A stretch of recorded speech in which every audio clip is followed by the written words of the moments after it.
वो खज़ाइन जो हजारों साल से मदफून थे,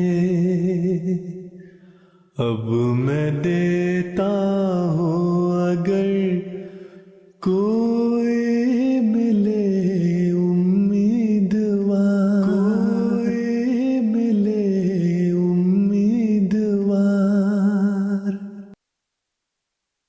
ഔദു ബില്ലാഹി മിനശ് ശൈത്വാനിർ റജീം. ബിസ്മില്ലാഹിർ റഹ്മാനിർ റഹീം. മാന്യ പ്രേക്ഷകരെ, അസ്സലാമു അലൈക്കും വറഹ്മത്തുള്ളാഹി വബറകാതുഹു. ഹദ്റത്ത് ഖലീഫത്തുൽ മസീഹ് സാനി അൽ മുസ്ലിം മഊദ് റളിയല്ലാഹു തആല അൻഹുവിൻ്റെ തഖ്ദീറെ ഇലാഹി അഥവാ ദൈവവിധി എന്ന ഗ്രന്ഥത്തെയാണ് ഇന്നത്തെ ഈ പരിപാടിയിൽ നിങ്ങൾക്കായി പരിചയപ്പെടുത്തുന്നത്. 1919 ജൽസ സാലാന ഖാദിയാൻ്റെ അവസരത്തിൽ ഹദ്റത്ത് മുസ്ലിം മഊദ് റളിയല്ലാഹു തആല അൻഹു 28, 29 തീയതികളിലായി 2 പ്രഭാഷണങ്ങൾ നിർവഹിച്ചിരുന്നു. അതിനെ പിന്നീട് തഖ്ദീറെ ഇലാഹി എന്ന പേരിൽ ഒരു ഗ്രന്ഥമായി പ്രസിദ്ധീകരിക്കുകയുണ്ടായി. ഹദ്റത്ത് ഖലീഫത്തുൽ മസീഹ് റാബി റഹ്മത്തുള്ളാഹി തആല പറയുന്നു, വിദ്യാസമ്പന്നരും അല്ലാത്തവരും ബുദ്ധിരാക്ഷസന്മാരും സാധാരണക്കാരും തുടങ്ങി എല്ലാ തരത്തിലുള്ള ജനങ്ങളും സമ്മേളിക്കുന്ന പൊതുവായ ജൽസയിൽ ഹദ്റത്ത് മുസ്ലിം മഊദ് റളിയല്ലാഹു തആല അൻഹു ഇത്തരത്തിലുള്ള ഒരു വിഷയത്തെ സംബന്ധിച്ച് പ്രഭാഷണം നടത്തുക എന്നത് ഒരു സാധാരണ കാര്യമല്ല. അദ്ദേഹം വളരെ ഭംഗിയായിട്ടാണ് ഈ വിഷയത്തെ അവതരിപ്പിച്ചത്. ഇത് അദ്ദേഹത്തിന് മാത്രം സാധ്യമായ കാര്യമാകുന്നു. ഇത് വിജ്ഞാനത്തിൻ്റെ ഒരു അമൂല്യ സാഹിത്യ സൃഷ്ടിയാകുന്നു. അൻവാറുൽ ഉലൂം വാള്യം 4 ഇൻഡെക്സ്. മാന്യ പ്രേക്ഷകരെ, ഹദ്റത്ത് മുസ്ലിം മഊദ് റളിയല്ലാഹു തആല അൻഹു പറയുന്നു, ഈ വിഷയം കേൾപ്പിക്കുന്നതുമായി ബന്ധപ്പെട്ട് ഞാൻ അള്ളാഹുവിനോട് ദുആ ചെയ്യുകയുണ്ടായി. അള്ളാഹുവേ, അഥവാ ഈ വിഷയം അവതരിപ്പിക്കുന്നത് ഉചിതമല്ല എന്നുണ്ടെങ്കിൽ ഇത് കേൾപ്പിക്കണ്ട എന്ന് എൻ്റെ മനസ്സിൽ തോന്നിപ്പിക്കണമേ. എന്നാൽ ഇത് കേൾപ്പിക്കണം എന്നു തന്നെയാണ് എൻ്റെ മനസ്സിൽ തോന്നിപ്പിച്ചത്. ഇത് മനസ്സിലാക്കുക വളരെ പ്രയാസമേറിയതും അതോടൊപ്പം തന്നെ വളരെ പരിശ്രമവും ആവശ്യമായിട്ടുണ്ടായിരുന്നിട്ട് കൂടി ജനങ്ങൾ അത് മനസ്സിലാക്കുകയാണെങ്കിൽ വളരെ പ്രയോജനമുണ്ടാവുന്നതാണ്. ഇതിൽ നിന്നും ഈ വിഷയത്തിൻ്റെ പ്രാധാന്യം നമുക്ക് മനസ്സിലാക്കാവുന്നതാണ്. വിധിയിൽ വിശ്വസിക്കുക എന്നത് ഒരു പ്രധാനപ്പെട്ട കാര്യമാകുന്നു. റസൂൽ തിരുമേനി സല്ലല്ലാഹു അലൈഹി വസല്ലം പറയുന്നു, ലാ യുഅ്മിനു അബ്ദുൻ ഹത്താ യുഅ്മിനു ബിൽ ഖദരി ഖൈരിഹി വ ശർരിഹി. തിർമിദി. അതായത് വിധിയിൽ വിശ്വസിക്കാത്തതുവരെ, അത് നല്ലതായിക്കൊള്ളട്ടെ മോശമായതായിക്കൊള്ളട്ടെ, ഒരാൾ യഥാർത്ഥ വിശ്വാസിയാകുന്നതല്ല. ചുരുക്കത്തിൽ വിധി എന്നത് വിശ്വാസത്തിൻ്റെ ഒരു ഭാഗമാകുന്നു. ദൈവത്തിൽ വിശ്വസിക്കുന്നതിനായി വിധിയെ അംഗീകരിക്കേണ്ടത് അനിവാര്യമാകുന്നു. എന്താണ് വിധി? അള്ളാഹുവിൻ്റെ സവിശേഷ സ്വഭാവങ്ങളുടെ പ്രകടനമാകുന്നു വിധി. ദൈവം ഉണ്ട് എന്ന് വിശ്വസിക്കുന്ന ഒരാൾക്ക് ദൈവം എന്തെങ്കിലും ചെയ്തുകൊണ്ടിരിക്കുന്നു എന്ന് വിശ്വസിക്കേണ്ടി വരുന്നു. റസൂൽ തിരുമേനി സല്ലല്ലാഹു അലൈഹി വസല്ലം പറയുന്നു, വിധിയിലുള്ള വിശ്വാസം വളരെ ബുദ്ധിമുട്ടുള്ളൊരു കാര്യം തന്നെയാകുന്നു. അതിനെ സംബന്ധിച്ചുള്ള ചിന്തയും തർക്കവും മനുഷ്യനെ നാശത്തിലേക്ക് എത്തിക്കുന്നതുമാണ്. ഹദ്റത്ത് അബൂ ഹുറൈറ റളിയല്ലാഹു തആല അൻഹു നിവേദനം ചെയ്യുന്നു, ഞങ്ങൾ വിധിയെ സംബന്ധിച്ച് തർക്കിച്ചിരിക്കുകയായിരുന്നു. നബി സല്ലല്ലാഹു അലൈഹി വസല്ലം തിരുമേനി അപ്പോൾ കടന്നു വരികയുണ്ടായി. ഞങ്ങളുടെ സംസാരം കേട്ടപ്പോൾ അങ്ങയുടെ മുഖം ചുവന്ന് തുടുക്കുകയുണ്ടായി. എന്നിട്ട് പറഞ്ഞു, നിങ്ങൾക്ക് മുമ്പുള്ള സമുദായം വിധിയെ സംബന്ധിച്ച് കലഹിച്ച കാരണത്താൽ നശിക്കുകയുണ്ടായി. ഞാൻ നിങ്ങൾക്ക് മുന്നറിയിപ്പ് നൽകുന്നു, ഇക്കാര്യത്തിൽ കലഹിക്കുന്നതും തർക്കിക്കുന്നതും ഒഴിവാക്കുക. തിർമിദി. വിധിയുടെ കാര്യം വളരെ സങ്കീർണമായ ഒന്നാണെന്ന് ഇതിൽ നിന്നും മനസ്സിലാക്കാവുന്നതാണ്. അതിൻ്റെ കാര്യത്തിൽ തർക്കിക്കുന്നത് വിശ്വാസം പാഴായി പോകാനിടയാക്കുന്നതുമാണ്. എന്നാൽ അതോടൊപ്പം തന്നെ വിധിയിൽ വിശ്വസിക്കുന്നതിനുള്ള ശക്തമായ താക്കീതുമുണ്ട്. അതിനാൽ വളരെ സൂക്ഷ്മത അനിവാര്യമാകുന്നു. ചുരുക്കത്തിൽ ഇത് ഒരു ഭൗതിക സിറാത്ത് പാലമാകുന്നു. അതിനെ മനസ്സിലാക്കുന്നില്ലെങ്കിൽ വിശ്വാസം നഷ്ടപ്പെടുന്നതാണ്. ഇനി ഇക്കാര്യത്തിൽ തർക്കിക്കുകയാണെങ്കിൽ അതിനെ സത്യമായി മനസ്സിലാക്കിക്കൊണ്ട് ദൈവസാമീപ്യം കരസ്ഥമാക്കാനും അല്ലെങ്കിൽ തെറ്റായി മനസ്സിലാക്കിക്കൊണ്ട് നശിക്കാനുമുള്ള സാധ്യതയുണ്ട്. ഹുസൂർ തിരുമനസ് പറയുന്നു, ഇത് മനസ്സിലാക്കാൻ സാധിക്കാത്ത കാര്യമാണെന്നല്ല ഞാൻ പറഞ്ഞു വരുന്നത്, മറിച്ച് ശരീഅത്ത് കാണിച്ചു തരുന്ന മാർഗത്തിലൂടെയല്ലാതെ അതിനെ മനസ്സിലാക്കാൻ സാധിക്കില്ല എന്നാണ് ഞാൻ ഉദ്ദേശിച്ചത്. വിധിയുടെ യാഥാർത്ഥ്യം മനസ്സിലാക്കാത്ത കാരണത്താലാണ് ഹിന്ദുക്കളിൽ പുനർജന്മവും ക്രിസ്ത്യാനികളിൽ പാപപരിഹാര സിദ്ധാന്തവും യഹൂദികളിൽ സവിശേഷ മോക്ഷവും ശാസ്ത്രജ്ഞരിൽ നാസ്തികത്വവും മുസ്ലിങ്ങളിൽ ഹലാലാക്കലും തുടങ്ങിയ വിശ്വാസങ്ങൾ ഉടലെടുത്തത്. അള്ളാഹു പറയുന്നു, വമാ ഖദറുല്ലാ ഹക്ക ഖദ്രിഹി, സൂറ അനാം 92-ാം വചനം. അവർ അള്ളാഹുവിൻ്റെ മഹത്വം അതർഹിക്കുന്ന വിധം വിലയിരുത്തിയിട്ടില്ല. അക്കാരണത്താലാണ് നവങ്ങളായ വിശ്വാസങ്ങൾ പടുത്തുയർത്തുന്നത്. എല്ലാ വശങ്ങളെയും മനസ്സിലാക്കാതെ കേവലം ഒരു കാര്യത്തെ മാത്രമാണ് അവർ സ്വീകരിക്കുന്നത്. ചില മുസ്ലിങ്ങൾ പറയാറുണ്ട്, ഞങ്ങൾ ലാ തക്രബുസ്വല എന്ന ഖുർആനിക കൽപ്പനയെ പ്രാവർത്തികമാക്കുന്നതാണ്. അതായത് നമസ്കാരത്തിന് അടുത്തേക്ക് തന്നെ പോകരുത്, നമസ്കാരത്തെ സമീപിക്കരുത്. എന്നാൽ അതിൻ്റെ അടുത്ത ഭാഗത്തെ എന്തുകൊണ്ട് സ്വീകരിക്കുന്നില്ല എന്ന് ചോദിക്കുമ്പോൾ മുഴുവൻ ഖുർആനും ആരാണ് പ്രാവർത്തികമാക്കുന്നത് എന്നാണ് അവർ പറയുന്നത്. അതുപോലെ തന്നെ മനുഷ്യൻ ചെയ്യുന്നതെല്ലാം അള്ളാഹുവാണ് ചെയ്യിപ്പിക്കുന്നത് എന്ന് പറയുന്നതും വ്യർത്ഥമായ കാര്യമാണ്. മുസ്ലിങ്ങൾ വിശുദ്ധ ഖുർആനെ ശരിയായി മനസ്സിലാക്കിയിട്ടില്ല എന്നതാണ് വാസ്തവം. ഇത് സംബന്ധമായി ഹദ്റത്ത് മുസ്ലിം മൗദ് റളിയല്ലാഹു തആല അൻഹു വിശുദ്ധ ഖുർആനിലെ 6 വചനങ്ങളുടെ ശരിയായ വ്യാഖ്യാനം നൽകുന്നുണ്ട്. ഒരു വചനം മാത്രം മാതൃക എന്നോണം സമർപ്പിക്കുകയാണ്. വല്ലാഹു ഖലഖക്കും വമാ തഅമലൂൻ, സൂറ സാഫാത്ത് ആയത്ത് നമ്പർ 97. അള്ളാഹുവാണ് നിങ്ങളെയും സൃഷ്ടിച്ചത്, നിങ്ങളുടെ കർമ്മങ്ങളെയും സൃഷ്ടിച്ചത്. അള്ളാഹു തന്നെയാണ് ഞങ്ങളെയും ഞങ്ങളുടെ കർമ്മങ്ങളെയും സൃഷ്ടിച്ചതെന്നിരിക്കെ എല്ലാം ചെയ്യുന്നത് അള്ളാഹു തന്നെയാണെന്ന് വ്യക്തമല്ലേ എന്നാണ് അവർ പറയുന്നത്. എന്നാൽ ഇതിനു മുമ്പുള്ള വചനത്തിൽ അള്ളാഹു പറയുന്നു, ആ തഅബുദുന മാ തൻഹിത്തൂൻ, അതായത് നിങ്ങൾ സ്വയം നിർമ്മിച്ചതിനെയാണോ നിങ്ങൾ ആരാധിക്കുന്നത്. ഇവിടെ ഉദിക്കുന്ന ചോദ്യം ഇതാണ്, അള്ളാഹു തന്നെയാണ് അവരുടെ കർമ്മങ്ങളെ സൃഷ്ടിച്ചതെങ്കിൽ നിങ്ങൾ വിഗ്രഹങ്ങളെ ആരാധിക്കുന്നത് എന്തിനാണെന്ന് അള്ളാഹു ചോദിക്കുന്നത് എന്തിനാണ്? ചുരുക്കത്തിൽ ഈ വചനത്തെ തെറ്റായാണ് അവർ മനസ്സിലാക്കിയിരിക്കുന്നത്. അതിനു മുമ്പുള്ള വചനം തന്നെ ഇക്കാര്യത്തെ പരിഹരിക്കുന്നുണ്ട്. ചുരുക്കത്തിൽ ഈ വചനത്തിൽ മനുഷ്യൻ്റെ കർമ്മങ്ങളുടെ സൃഷ്ടിപ്പിനെ സംബന്ധിച്ചുള്ള പരാമർശമില്ല. അദ്വൈതവാദികൾ പറയുന്നത് എന്തെല്ലാമാണോ നടക്കുന്നത് അതെല്ലാം തന്നെ ദൈവമാണ് ചെയ്യുന്നത്, നമുക്കതിൽ യാതൊരു കൈകടത്തലുകളും ഇല്ല തന്നെ. അതിനൊരു തെളിവായി അവർ പറയുന്നത് അള്ളാഹുവിൻ്റെ ഒരു നാമം അലീം അഥവാ സർവജ്ഞൻ, മറ്റൊരു നാമം ഖദീർ അഥവാ സർവശക്തൻ എന്നാകുന്നു. ഒരാൾ മോഷ്ടിക്കാനായി പോകുമ്പോൾ അയാൾ മോഷ്ടിക്കാനാണ് പോകുന്നതെന്ന വിവരം അള്ളാഹുവിന് അറിവുണ്ടാകുമല്ലോ. അപ്പോൾ അള്ളാഹുവിന് അറിവുണ്ടായിരിക്കെ അയാൾ മോഷ്ടിക്കാൻ പോകുന്നില്ല എങ്കിൽ അള്ളാഹു അലീമാണെന്നുള്ളത് കളവാകില്ലേ? അതിനാൽ അയാളെ അത് ചെയ്യാനായി അള്ളാഹു നിർബന്ധിപ്പിക്കുന്നു. ഈ രീതിയിൽ ഇവർ പൊതുജനങ്ങളെ തങ്ങളുടെ വരുതിയിലാക്കുകയും എല്ലാം തന്നെ അള്ളാഹുവാണ് ചെയ്യിപ്പിക്കുന്നതെന്ന് അവരെ കൊണ്ട് വിശ്വസിപ്പിക്കുകയും ചെയ്യുന്നു. യഥാർത്ഥത്തിൽ അയാൾ മോഷണം ഉപേക്ഷിക്കുന്നവനല്ലാത്ത കാരണത്താൽ അയാൾ മോഷ്ടിക്കുമെന്ന് അള്ളാഹുവിന് അറിവുണ്ടാകുന്നു. ഇനി ഇവിടെ ഉദിക്കുന്ന മറ്റൊരു ചോദ്യം, അങ്ങനെയെങ്കിൽ അള്ളാഹു മനുഷ്യനെ തിന്മയിൽ നിന്ന് എന്തുകൊണ്ട് തടയുന്നില്ല എന്നതാണ്. യഥാർത്ഥത്തിൽ മനുഷ്യനെ ഭൂമിയിൽ പരീക്ഷണത്തിനായി സൃഷ്ടിച്ചുകൊണ്ട് അവന് നന്മയും തിന്മയും ചെയ്യുന്നതിനുള്ള അധികാരം അള്ളാഹു നൽകിയിരിക്കുന്നു. അതിനുള്ള ഒരു ഉത്തമ ഉദാഹരണം, പരീക്ഷയ്ക്ക് മേൽനോട്ടം വഹിക്കുന്ന ഒരാൾ ഒരു കുട്ടി ചോദ്യത്തിന് തെറ്റായ ഉത്തരം എഴുതുമ്പോൾ ആ കുട്ടിക്ക് ശരിയായ ഉത്തരം പറഞ്ഞു കൊടുക്കുമോ? ഒരിക്കലുമില്ല. ചുരുക്കത്തിൽ അറിവുണ്ടായിരിക്കെ അള്ളാഹു തൻ്റെ ദാസരെ വ്യക്തിപരമായി തടയാതിരിക്കുന്നത് അവൻ്റെ പ്രതാപത്തിന് വിരുദ്ധമല്ല, മറിച്ച് ഏതൊരു ലക്ഷ്യത്തിനായിട്ടാണോ മനുഷ്യനെ സൃഷ്ടിച്ചിരിക്കുന്നത് അതിന് അനുഗുണമായിട്ടാകുന്നു. വിധിയിൽ കേവലം ആചാരപരമായ വിശ്വാസം മതിയാവുന്നതല്ല, മറിച്ച് അതിനെക്കുറിച്ച് അറിയേണ്ടതും മനസ്സിലാക്കേണ്ടതും അനിവാര്യമാകുന്നു. അതിലാണ് നമുക്ക് ഗുണമുള്ളത്, അല്ലായെങ്കിൽ അതിൽ വിശ്വസിക്കേണ്ടത് അനിവാര്യമാക്കില്ലായിരുന്നു. ഇനി മറ്റൊരു കൂട്ടർ പറയുന്നത് അള്ളാഹു മനുഷ്യരെ സൃഷ്ടിച്ചതിന് ശേഷം എന്തും ചെയ്തു കൊള്ളട്ടെ എന്ന് പറഞ്ഞ് സ്വതന്ത്രരായി വിട്ടേക്കുകയാണെന്നാണ്. ഇത് ശരിയാണെങ്കിൽ പിന്നെ ദൈവവും ദാസരും തമ്മിലുള്ള ബന്ധം എങ്ങനെയാണ് സ്ഥാപിതമാവുക? ഒരിക്കൽ ഹദ്റത്ത് മസീഹ് മൗഊദ് അലൈഹി സ്വലാത്തു വസ്സലാം അഖ്ബാറെ ആം എന്ന പത്രം വായിച്ചുകൊണ്ടിരിക്കുകയായിരുന്നു.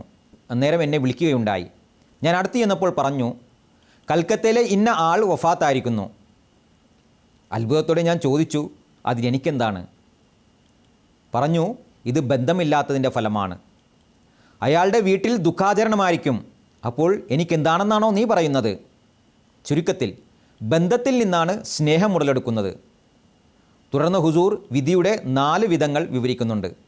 ഒന്നാമത്തേത് പൊതുവായ പ്രകൃതിദത്ത വിധി, അതായത് ഭൗതിക കാര്യങ്ങൾ. ഉദാഹരണമായി അഗ്നിയുടെ സവിശേഷത അത് കത്തിക്കുമെന്നുള്ളതാകുന്നു. ദാഹശമനം വരുത്തുക എന്നതാണ് ജലത്തിൻ്റെ സവിശേഷത. രണ്ടാമത്തേത് സവിശേഷ പ്രകൃതിദത്ത വിധി. ചില സമയത്ത് സവിശേഷമായ നിലയിൽ അള്ളാഹുവിൻ്റെ കൽപ്പന ഇറങ്ങുന്നു.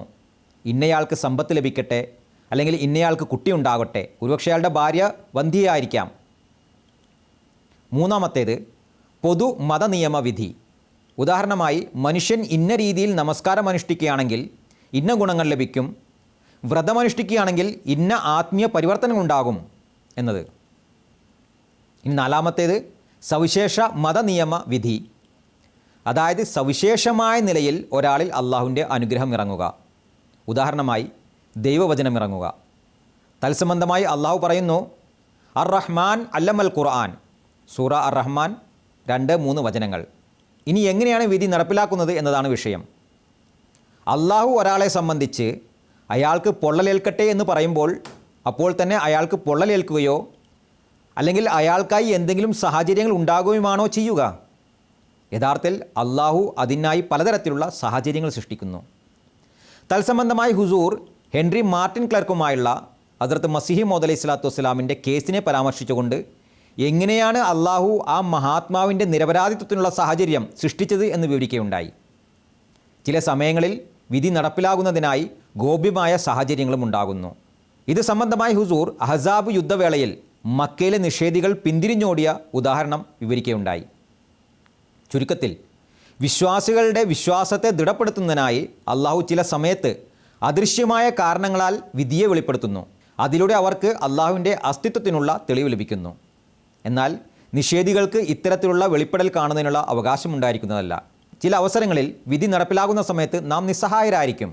എന്നാൽ ചില സന്ദർഭങ്ങളിൽ വിധിയോടൊപ്പം സാഹചര്യങ്ങൾ ഉപയോഗിക്കുന്നതിനുള്ള കൽപ്പനയുമുണ്ടാകുന്നു. പ്ലേഗ് പൊട്ടിപ്പുറപ്പെട്ട സമയത്ത് സുരക്ഷാ പദ്ധതികൾ സ്വീകരിക്കുന്നതിനായി ഹദ്റത്ത് മസീഹ് മൗഊദ് അലൈഹി സ്വലാത്തു വസ്സലാമിൻ്റെ നിർദ്ദേശം ഇതിനൊരു ഉദാഹരണമാകുന്നു. ഇനി മറ്റൊരു ചോദ്യം, വിധിയെ തടുക്കാൻ സാധിക്കുമോ എന്നുള്ളതാണ്. അതിനുള്ള സംക്ഷിപ്തമായ മറുപടി അതെ, വിധിയെ തടുക്കാൻ സാധിക്കും എന്നാണ്. വിധി എന്നാൽ തീരുമാനം എന്നാണ് വിവക്ഷ. തീരുമാനം കൽപ്പിക്കുന്നയാൾക്ക് അത് മാറ്റാനും സാധിക്കുന്നതാണ്. തീരുമാനം കൽപ്പിച്ചതിന് ശേഷം അത് മാറ്റാൻ സാധിക്കാത്തത് ബലഹീനതയുടെ ലക്ഷണമാകുന്നു. അത് ഒരിക്കലും തന്നെ അള്ളാഹുവിന് യോജിച്ചതല്ല. അതിനേറ്റവും ഉത്തമമായ ഉദാഹരണം ഹദ്റത്ത് ഉമർ റളിയല്ലാഹു തആല അൻഹുവിൻ്റെ കാലഘട്ടത്തിലുള്ള ഒരു സംഭവമാകുന്നു. അന്നേരം ഇസ്ലാമിക സൈന്യത്തിൽ പ്ലേഗ് പടർന്നു പിടിക്കുകയുണ്ടായി. സൈന്യാധിപനായിരുന്ന ഹസ്രത്ത് അബൂ ഉബൈദ റളിയല്ലാഹു തആല അൻഹു ഇബ്നു അൽ ജറാഹിൻ്റെ ചിന്ത വ്യാധികൾ ദൈവവിധിയായാണ് വെളിപ്പെടുന്നത് എന്നായിരുന്നു. അതിനാൽ സുരക്ഷാ മാനദണ്ഡങ്ങളുടെ പ്രാധാന്യത്തെക്കുറിച്ച് അദ്ദേഹം ബോധവാനായിരുന്നില്ല. ഹസ്രത്ത് ഉമർ റളിയല്ലാഹു അൻഹു അവിടേക്ക് പോവുകയും മുഹാജിരിങ്ങളുടെയും അൻസാരികളുടെയും അഭിപ്രായമനുസരിച്ച് മടങ്ങിപ്പോകുന്നതിനായി നിർദ്ദേശിച്ചപ്പോൾ ഹസ്രത്ത് അബൂ ഉബൈദ റളിയല്ലാഹു തആല അൻഹു പറഞ്ഞു, അഫിറാറം മിൻ ഖദരില്ലാഹി, അതായത് അല്ലയോ ഉമർ, താങ്കൾ അള്ളാഹുവിൻ്റെ വിധിയിൽ നിന്നും ഒളിച്ചോടുകയാണോ? അപ്പോൾ അദ്ദേഹത്തിൻ്റെ മറുപടി നാം നഫിറു മിൻ ഖദരില്ലാഹി ഇലാ ഖദരില്ലാഹി എന്നായിരുന്നു. അതായത് നാം അള്ളാഹുവിൻ്റെ വിധിയിൽ നിന്ന് അവൻ്റെ തന്നെ വിധിയിലേക്കാണ് ഒളിച്ചോടുന്നത്. ചില സന്ദർഭങ്ങളിൽ അഖണ്ഡിതമായ വിധിയും ഒഴിഞ്ഞു പോകുന്നതാണ്, പ്രവചനങ്ങളും ഒഴിവായി പോകുന്നതുമാണ്. ഏതെങ്കിലും അധർമ്മിക്ക് ശിക്ഷ ലഭിക്കുകയാണെന്ന് പ്രവചിക്കുകയും പിന്നീട് അയാൾ സ്വയം സംസ്കരണം നടത്തി നന്നായി തീരുകയും ചെയ്യുകയാണെങ്കിൽ ആ ശിക്ഷ ഒഴിവായി പോകുന്നതായിരിക്കും. വിധി ഒഴിഞ്ഞു പോകുന്നത് കൊണ്ട് അള്ളാഹുവിൻ്റെ പ്രതാപത്തിന് കോട്ടമൊന്നും സംഭവിക്കുന്നതല്ല. അതിൽ ധാരാളം ഗുണങ്ങളുണ്ട്. വെളിപാടിനോടൊപ്പം പ്രകൃതിയും കൂടിച്ചേരുമ്പോൾ ഒരു ഉന്നതമായ അസ്തിത്വത്തിൽ നിന്നാണെന്ന് മനസ്സിലാകുന്നതാണ്. ഹദ്റത്ത് മസീഹ് മൗഊദ് അലൈഹി സ്വലാത്തു വസ്സലാം പറയുന്നു, പ്രകൃതിയിൽ നിന്നും തൻ്റെ അസ്തിത്വത്തിന് സത്യമായ തെളിവ് നൽകുന്നു. ആ അടയാളമില്ലാത്തവൻ്റെ മുഖപരിചയം ഇതാകുന്നു. വിധിയുടെ അഭാവത്തിന് 4 കോട്ടങ്ങളാണുള്ളത്. 1, ദൈവത്തിലുള്ള വിശ്വാസം ലഭ്യമാകുന്നതല്ല. 2, ദൈവവുമായുള്ള മനുഷ്യൻ്റെ ബന്ധം സുദൃഢമാകുന്നതല്ല. 3, പശ്ചാത്തപിച്ചുകൊണ്ട് തിന്മകളിൽ നിന്നും രക്ഷ നേടുന്നതിനുള്ള അവസരം ലഭിക്കുന്നതല്ല. 4, അഥവാ കാര്യകാരണം ഇല്ലായെങ്കിൽ മനുഷ്യന് നാശത്തിൽ നിന്നും രക്ഷ നേടാൻ സാധിക്കില്ല. ഇതിൻ്റെ അവസാനത്തിലായി ഹുസൂർ റളിയല്ലാഹു തആല അൻഹു വിധിയിൽ വിശ്വസിക്കുന്നതിൻ്റെ 7 ഗുണങ്ങളും വിവരിച്ചിരിക്കുന്നു. 1-ാമത്തെ ഗുണം ആത്മീയവും ഭൗതികവുമായ അഭിവൃദ്ധി കരസ്ഥമാകുന്നു. ക്ഷമയും തൃപ്തിയും കരസ്ഥമാകുന്നു. 2, അള്ളാഹു മനുഷ്യന് വിപത്തുകളാൽ പരീക്ഷിക്കുന്നു. അദ്ദേഹം ഒരു സംഭവം വിവരിച്ചുകൊണ്ട് പറയുന്നു, രോഗം മൂർച്ഛിക്കുകയും അടുത്ത ദിവസം ഹദ്രത്ത് മസീഹ് മൗഊദ് അലൈഹി സ്വലാത്തു വസ്സലാം വഫാത്താകുകയും ചെയ്ത ദിവസം വൈകുന്നേരം നടക്കാനായി പോയ സമയത്ത് എനിക്ക് അസ്വസ്ഥത അനുഭവപ്പെടുകയും എൻ്റെ നാവിൽ ഈ വരികൾ വരികയും ചെയ്തു: എന്തിലാണോ നിൻ്റെ തൃപ്തിയുള്ളത് അതിൽ നാമും തൃപ്തനാണ്. ഇതും ഒരു സവിശേഷ വിധിയായിരുന്നു. സമയത്തിന് മുമ്പേ കഠിനമായ ദുഃഖത്തെ സഹിക്കുന്നതിനായി അത് എന്നെ തയ്യാറാക്കുകയുണ്ടായി. 3. വിധിയിലുള്ള വിശ്വാസത്തിൻ്റെ മൂന്നാമത്തെ ഘട്ടം തവക്കൽ അഥവാ ഭരമേൽപ്പിക്കലാകുന്നു. എന്നാൽ ഈ ഭരമേൽപ്പിക്കൽ ശർഈ കർമ്മങ്ങളെ സംബന്ധിച്ചല്ല എന്നത് ഓർക്കേണ്ടതാണ്, മറിച്ച് ഭൗതിക കർമ്മങ്ങളുമായി ബന്ധപ്പെട്ടതാകുന്നു. 4ാമത്തെ ഘട്ടത്തിൽ മനുഷ്യൻ അള്ളാഹുവിൻ്റെ ദാസനായിത്തീരുന്നു.